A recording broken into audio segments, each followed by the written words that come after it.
കുട്ടികൾക്കിടയിൽ പ്രചാരത്തിലുള്ള ഒരു കുസൃതി ചോദ്യമുണ്ട്. ബോർഡിൽ ഒരു വര വരയ്ക്കും. വര വരച്ചതിന് ശേഷം അവർ ചോദിക്കും, ഈ വരയെ തൊടാതെ, ഈ വരയെ മായ്ക്കാതെ ഇതിനെ ചെറുതാക്കാമോ എന്ന്. നമുക്ക് അറിയാം, എത്ര ശ്രമിച്ചാലും ആ തൊടാതെ വര വരയ്ക്കാതെ എങ്ങനെയാണ് നമുക്ക് പിടികിട്ടില്ല. അന്നേരം കുട്ടികൾ എന്ത് ചെയ്യും? ഒരു ചോക്ക് എടുത്തിട്ട് അല്ലെങ്കിൽ ഒരു പേന എടുത്തിട്ട് അതിൻ്റെ മുകളിൽ ഒരു വലിയ വര വരയ്ക്കും. അതിൻ്റെ മുകളിൽ ഒരു വലിയ വര വരയ്ക്കുമ്പോൾ സ്വാഭാവികമായും മറ്റു വര എന്തായി? ചെറുതായി മാറും. പ്രിയപ്പെട്ടവരെ, നമ്മുടെ ജീവിതത്തിൽ തെറ്റുപറ്റാത്ത ഒരു മനുഷ്യനും ഉണ്ടാവില്ല. വീഴ്ചകൾ സംഭവിക്കാത്ത ആരും ഉണ്ടാവുകയില്ല. ലോകത്തിൽ 100% ശുദ്ധതയോടെ ജീവിക്കാൻ ആർക്കും കഴിയുകയില്ല.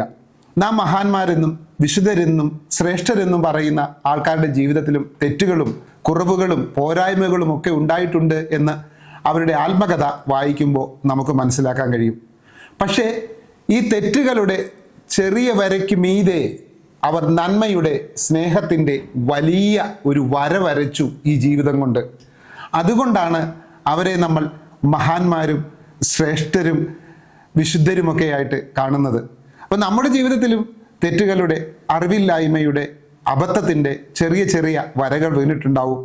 ആ ചെറിയ ചെറിയ വരകളെ സ്നേഹത്തിൻ്റെ, കരുണയുടെ, ആർദ്രതയുടെ, വാത്സല്യത്തിൻ്റെ, നന്ദിയുടെ വലിയ വരകൾ കൊണ്ട് ചെറുതാക്കാൻ നമുക്കെല്ലാവർക്കും കഴിയട്ടെ.